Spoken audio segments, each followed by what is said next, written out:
接下来今天的地方焦点新闻是，台北市内湖流浪动物收容中心即将在月底安乐死100多只小狗，可是截至昨天为止，现在认养走竟还不到5只。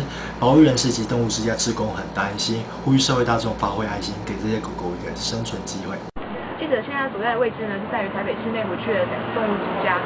那这边环境很优美，而且其实从现场就可以听到很多狗狗的叫声。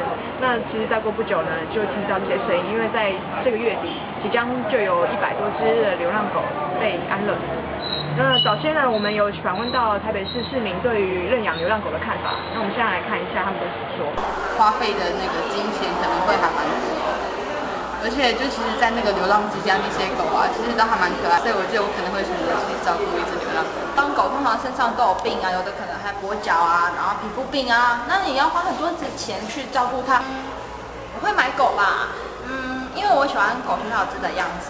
那现在我们就到动物之家内部来看一下那个狗狗们的情况。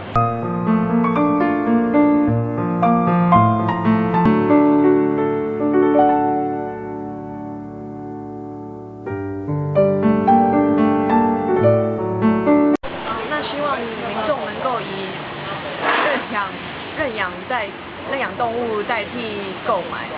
那以上是记者动画警卓世新、陈一豪在大宇宙的报道。好，谢谢记者带来精彩报道，请大家多多发挥爱心。60秒广告之后，告诉你明天什么东西杀很大。